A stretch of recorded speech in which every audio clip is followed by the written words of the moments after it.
Christophe Hélin from France. I'm the representative of a collective that is called Independent Who, asking for the independence of World Health Organization and asking them to respect their constitution. That means to help the people that are suffering from radioactive contamination. When we got this invitation for these 3 days here, immediately we wanted to say yes, because it's exactly the reason why we have created our collective. So for us it was important to be here and to say that we support you. And being here, I have two feelings. One is that I'm happy to be with you, and the other one is that I'm very sad to see the situation. And because again, it's the same statement of the disaster that is nuclear. And this morning, when I was at this IAEA conference, again, I could see that the disaster will not end tomorrow when I heard the people. And when I saw all the things she said that they had done since the beginning of the catastrophe, I couldn't believe it, because in fact, it was just a long list of collaboration that they had normally with many people to do something for the catastrophe. But in fact, we know that they have done nothing, and the information they had were only coming from IAEA. With Independent Who, we have studied all the history of World Health Organization since the beginning of nuclear, and in fact, they have never done anything. And again, we know that they are not doing anything for your problem. And so, I just want to say that don't trust them at all when they are saying something, because they are lying, really. And it's very important to realize that even if it's a very important institution, that we think that should be, that for some people they think they are serious, I can tell you they are not at all. It's very clear for us now. But in November, there was this man coming from the United Nations, an armed robber, that came here. And in fact, when I saw all the grief and the statement he made, I think he was quite courageous. And so that was interesting, because it's not so often that a man like that do the same statement and dare to do that. And so I think sometimes some of them, of these people in this organization, can be courageous. And also, it's not only from them. We know that we have to wait something. We have also to do things by ourselves. And that means we have also to be courageous all the time. It's very necessary, and it's I think the only way that we will manage to get something from this terrible situation. But I would like to say that I'm impressed with all the work you have already done, all the organization you have started, and I think you are very courageous, and it's also very good for us, as we are staying in front of this building in Geneva every day, to see that in fact everybody is doing its part, and it's like that something can happen, and maybe help all these people that are suffering from radioactive contamination.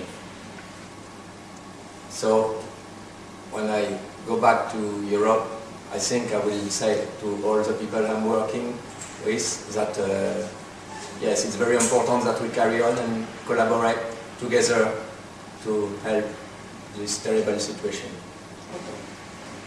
And you can be sure that we will do our best to help you. ありがとうございました。いいんですか?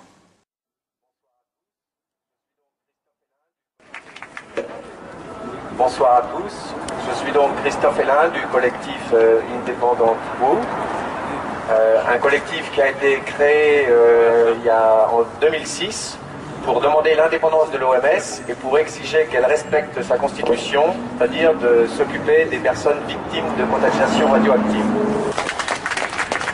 Depuis 1959, l'OMS a signé un accord avec l'AIEA qui fait que l'OMS ne peut rien décider sans en référer d'abord à l'AIEA et inversement. C'est-à-dire qu'en fait, à cause de cet accord, l'OMS ne fait jamais rien du tout sur la santé, puisque ça pourrait nuire à l'intérêt de l'AIEA qui est pour faire la promotion du nucléaire. En fait, on a pu voir que depuis la signature de cet accord, l'OMS n'a vraiment rien fait du tout sur tous les problèmes de santé liés au nucléaire. Et donc on peut dire que non seulement elle ne fait rien, mais elle est complice de l'AIEA, puisqu'en fait elle peut demander à l'AIEA de revoir cet accord et rompre cet accord si vraiment elle n'arrive pas à s'entendre avec l'AIEA. Et donc elle ne l'a pas fait pour l'instant. Concernant Tchernobyl, par exemple, on peut dire qu'elle n'a absolument rien fait, puisqu'elle est intervenue seulement 6 ans après sur le terrain, à la demande des soviétiques. Et en fait, déjà, en proposant un programme, mais qui n'a absolument abouti à rien, parce qu'il y avait déjà eu un programme de fait auparavant par l'AIEA, puisque c'est en fait l'AIEA qui décide un peu sur tous les aspects du nucléaire, et y compris sur la santé. L'OMS donne toujours comme bilan pour Tchernobyl une 50aine de morts. Et en fait, c'est le bilan qui a été donné conjointement avec l'AIEA. Alors qu'une étude parue en 2009, publiée par l'Académie des sciences de New York, qui est le résultat d'une synthèse de 5000 études faites par des chercheurs indépendants, que ce soit en Bélarus, en Ukraine ou en Russie, fait une estimation à 985 000 morts. Et donc l'OMS ne prend absolument pas en compte cette étude-là, ni toutes les autres recherches qui ont été faites par des chercheurs indépendants. L'OMS ne prend pas en compte non plus le résultat des études faites par le professeur Bandajewski, ni non plus les résultats qui ont été du travail qui a été fait par l'Institut Belrad, qui a été créé en 1990 pour soutenir les enfants, avec plusieurs centaines de milliers de mesures. Donc l'OMS ne prend absolument pas ça en compte, ni ne soutient cet Institut Belrad. Il faut savoir également que sur Tchernobyl, il y a eu 2 importantes conférences qui ont été organisées en 1995 et en 2001. Et il y avait des révélations assez importantes qui avaient été faites au cours de ces conférences et qui pouvaient gêner beaucoup le lobby nucléaire. Et l'OMS n'a jamais publié les actes de ces conférences. Pour Fukushima, on voit que l'OMS a exactement la même attitude. En reconnaissant très rapidement qu'il n'avait absolument personne ici sur le terrain pour faire des constats, et en reconnaissant que toutes les informations qu'ils avaient venaient de l'AIEA.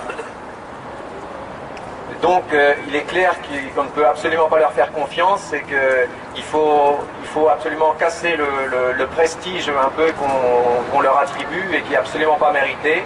Ça, il faut être très clair là-dessus et très vigilant, parce que quand l'OMS parle, en fait c'est pour ne rien dire, et donc il faut absolument rien attendre de leur part, quoi. Quand le gouvernement japonais a monté le seuil pour les enfants à 20 millisieverts, l'OMS n'a absolument rien dit, ce qui est absolument scandaleux. Et ça vous donne juste un exemple justement de ce qu'ils sont capables de faire, ou au contraire de ne pas faire, quoi. Donc par rapport à ça, nous, on a donc démarré avec notre collectif une action devant le bâtiment de l'OMS depuis 5 ans et demi. On est donc tous les jours ouvrables devant le bâtiment de 8h à 18h. Pour justement demander qu'ils retrouvent leur indépendance et qu'ils respectent leur constitution en aidant justement les personnes victimes de contamination radioactive. C'est une action de très longue durée. On sait très bien qu'on ne peut pas attendre un résultat rapidement parce qu'on s'attaque à des lobbies très puissants, à des institutions très installées. Mais malgré tout, on se considère un peu comme une goutte d'eau qui tombe sur un rocher et qui, à la fin, peut finir par l'effriter.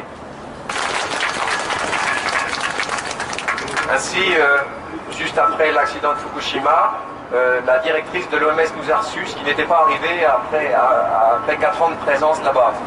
Et les journalistes sont venus nous voir un peu plus qu'avant.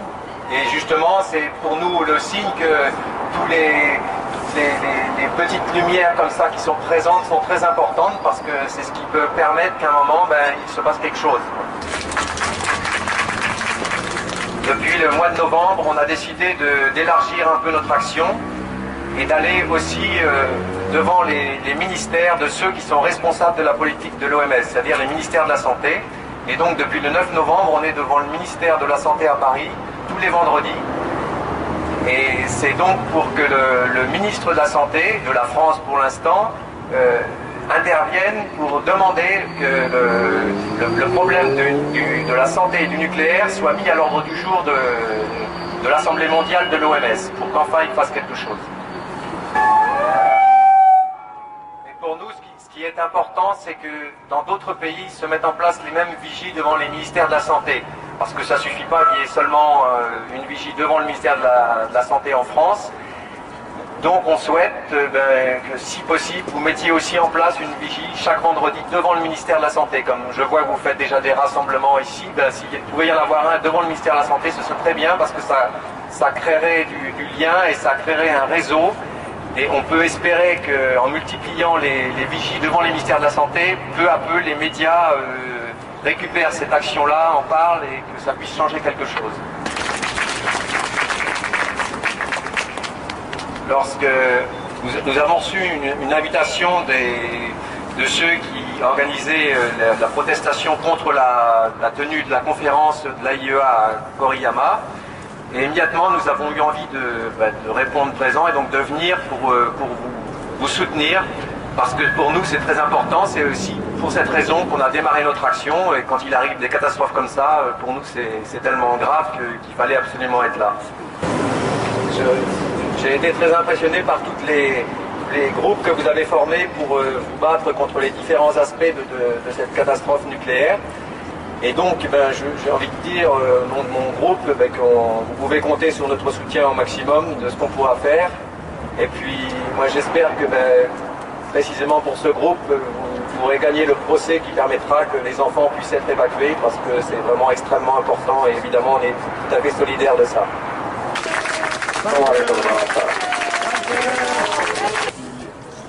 Concernant les enfants, pour Tchernobyl par exemple en France, il y a des groupes d'enfants qui viennent tous les étés dans des familles, et ça leur permet justement de quitter un peu la zone contaminée dans laquelle ils vivent.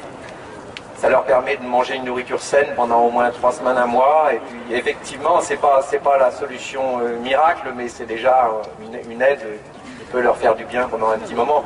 Donc si la même chose peut se mettre en place pour le Japon, évidemment, ce serait très bien pour ces enfants.